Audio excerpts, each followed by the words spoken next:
Hello, Creative Crusaders. It is time for our very first ever In My Creative World check-in. Hello, Creative Crusaders.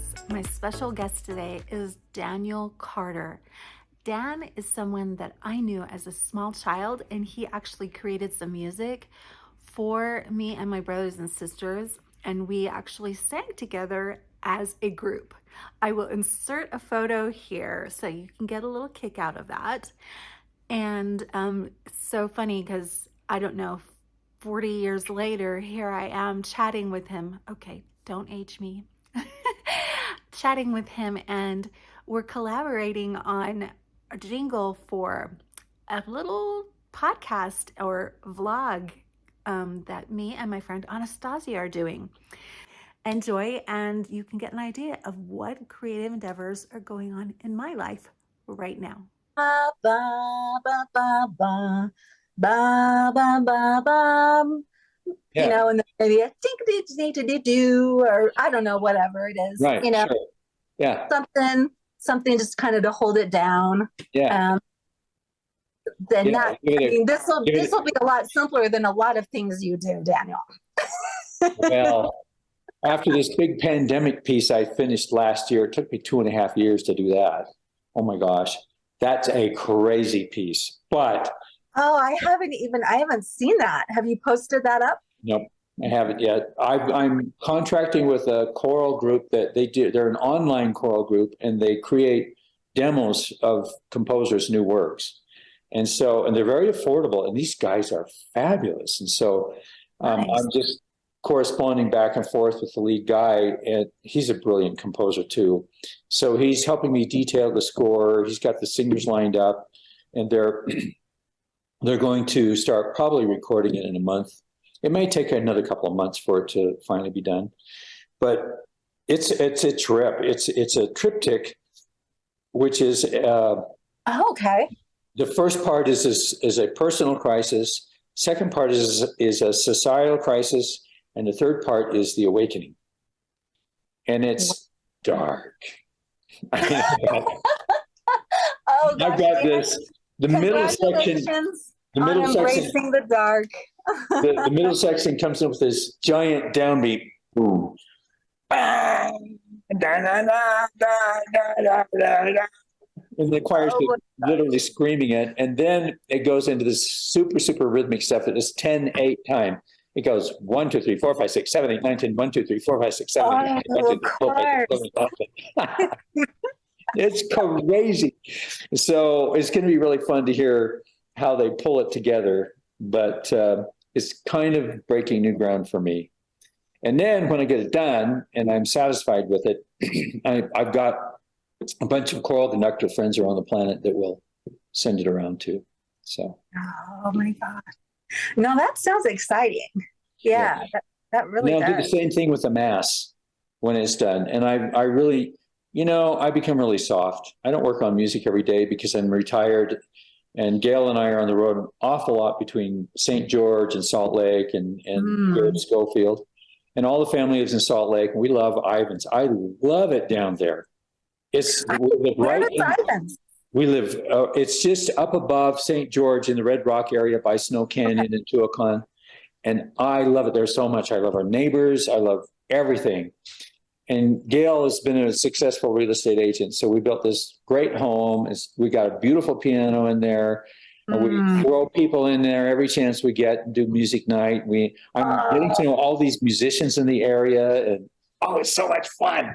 Oh my gosh, it sounds fun. It sounds so fun. When you come south, you have to come and stay because we have like 2 guest bedrooms, and it'd be so fun to spend time with you.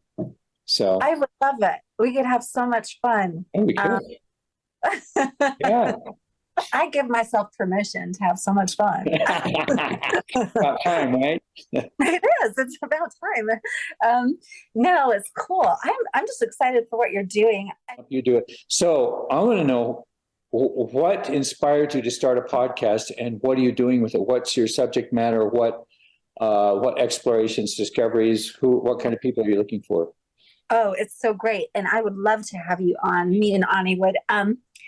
It's called Crazy Magic Playtime, of course. I met Ani probably 6 months ago through an organization. I don't know if you're familiar with the comedian Kyle Cease, but he stepped into going into really kind of the spiritual realm, stepped out of being a comedian because the challenges that he got to work through himself. Comedians, they often can have extreme depression issues, extreme things that they overcome. Yep. Yeah. And so he stepped into that in a huge way. And so I met her just in the middle of kind of participating in that. And Anastasia is a dream tender. And so she's also, through her family, inherited what's called being a death doula. She doesn't like the word. Right. Yeah. But really, since a young age, people have come to her. She's known when people are gonna die. She's helped people pass on. Sometimes it's terrifying and all this stuff. So she's had to work through a lot of that within herself. Oh my God. Wow. So can I just interject something? Yeah. We have a 91-year-old aunt, and she's trying to die. And she thinks she's an atheist, but she's not sure. And we took her to ER. We just happened to be in Salt Lake. Took her to ER, and I spent 22 hours with her and sent Gail because it was so emotional for Gail. And I was like crying. Every time I walked out of the room, I was crying because she was shutting down right in front of me, but she was scared to death. Yeah. So I said, okay, Beth, what are you afraid of? And what can I do to help you? Yeah. Said, well, I think I'm an atheist. And what if this is it? And I said, are you kidding me? You just won the lottery. You're done, girl. You had a great life, right? She was a first white woman who walked in the Martin Luther King parade holding the American flag. Oh my gosh. She's fabulous. And then she said, but so what if there's a God? I said, well, hell, if God is God, he knew the beginning from the end, and he knew you long before you knew yourself. He says, well, what if Ernie, her husband who passed on, what if Ernie doesn't love me? And I said, okay, let me turn this around for you, girlfriend. Oh, there we go. Oh, nice. I said, so I'm on my deathbed in ER like you are right now. And I suddenly have this thought, I don't think Beth is going to love me anymore when I get to the other side. She goes, I would never do that. And I said, see how that feels? See what your mind is trying to do. That's right. And so I made her laugh. I said, my job is to laugh you out of here. And so I had her laughing. Her blood pressure would skyrocket so high that it wouldn't even register on the monitors. And when it started coming down, it was 250 over 185. And, she couldn't hear, she couldn't hardly see because the pressure was so bad. And so I was literally screaming to her and making her laugh. And the doctor walked in, he goes, so what's going on here? And I said, I'm going to laugh her out of here. I go, is that good for her blood pressure? He says, I have no idea, but I think we have a win. And then she lived. And so now she's trying to die. I don't want to be here. It's so miserable. And I said, Beth, suck in some air and laugh, girlfriend. Exactly. And nobody else knows how to deal with her like I do for some reason. And I don't know why I get it, but I guess it's because I made a suicide attempt and I've got all this death wishes behind me now. No. It's become a part of your legacy. Yeah, it's like, do your worst. I'm not afraid. Yeah, this wanting but not getting, then getting but not wanting. Yeah. I guess we can all play with that. There's these, excuse my French, but there's all these fucking lessons in life, right? It's like everything you don't like, don't want, hate is a lesson. And you don't control that. You don't get to say when the lesson's done. The universe is saying, okay, darling, hang on, we're not done yet. But why? It's because you have resistance with this. It doesn't go away until the resistance is gone. And then you can't resist the resistance, and you can't fight the resistance. You've got to learn that softening and that, welcome it. this is it. There's a difference between an obstacle and a resistance. And the obstacle is the path because it will empower us. The resistance is the sign the lesson is not done, or you're running down the wrong lane. And all these meditations and everything that I've been doing is like, this is breathtaking. And so when I get pissed off and I lay in bed in pain or something, I go, okay, yeah, here's your lesson. Good luck with that. You're going to resist this more, or you're going to get up and have fun. Well, I guess if there is a lesson, the resistance lesson is it, I guess I would say, for me. Because for me, a lot of times when people say there's a lesson to learn, it's like them wanting to grasp a hold of another thing. They just want to grasp a hold of another thing that's now the answer. And that isn't where it's at. No, you know? no, because do you know why that's the case? It's because you're trying to arrive at something. And every time you arrive, you cut a process. And the process is the journey.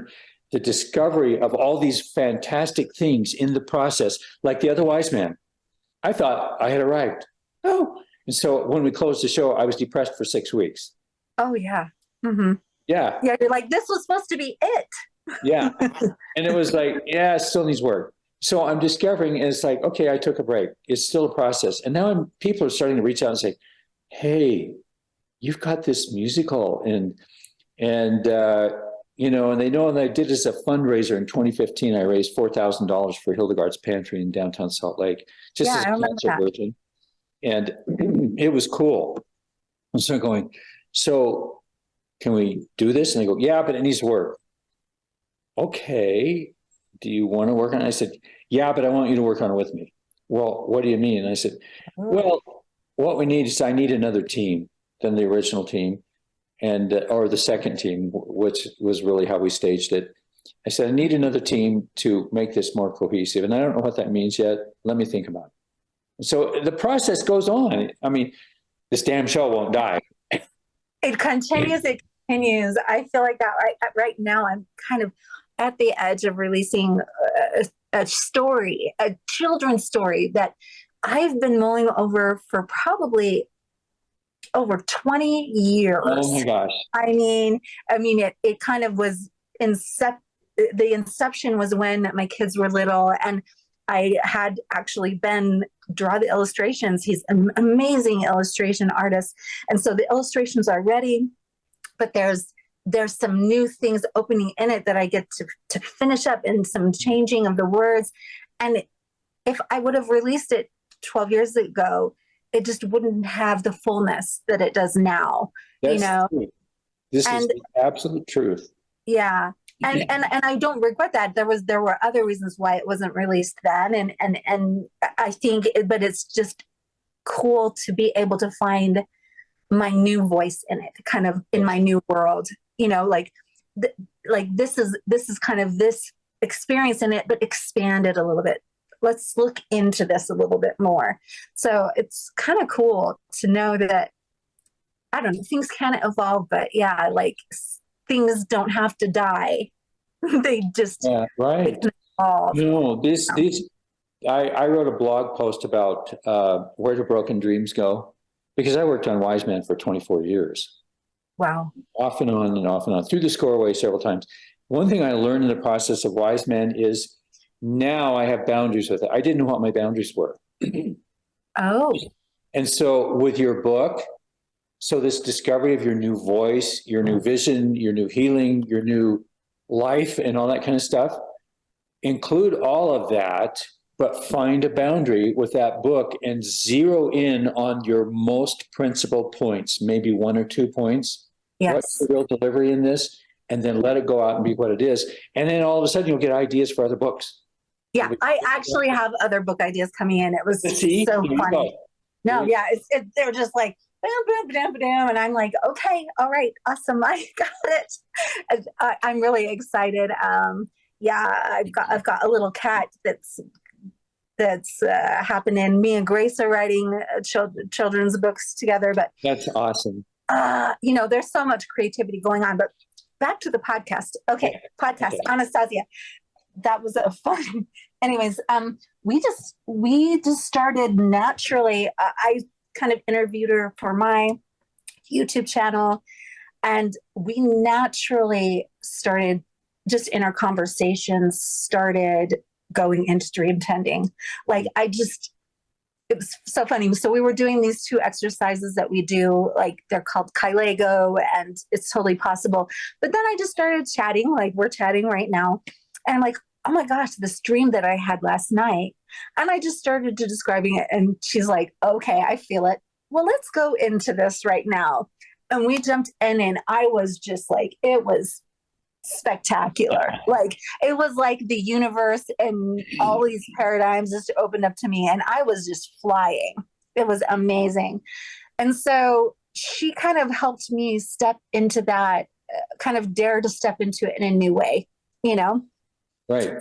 And from then, weirdly enough, I started owning that I've actually wanted to channel forever. And so I just recently started channeling. Really? And yeah. Oh my gosh, Gwen, this is fantastic. Yeah. And so, and I know that I've actually kind of done it all my life in a way, in many different ways. Yes. You and Grace have a tendency to do that kind of thing.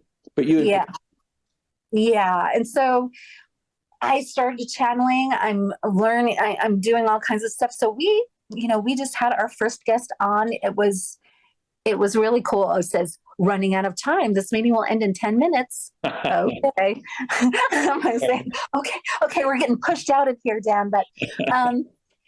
But so really what we're doing is we're offering a way for people, kind of a container for people to jump in, kind of expand and see themselves in whole new ways, and to play within that, kind of loosen up their sensation and understanding, the box that they're in, and kind of see the magic of what they are and what's really available to them. So that's what it's all about. Wonderful. Yeah. I mean, and so, like, I'd love you to join us, I would love to. I would absolutely love it. Yeah. So you have to go in and ground and say, all right, I'm here for the ride, because you don't know what the ride is going to be. That's exactly right. Keep your surfboard waxed, baby. Yes, totally. Thanks for checking in, and feel free to check out Dan's links below. Check out his music and what he's composed, and keep on creating.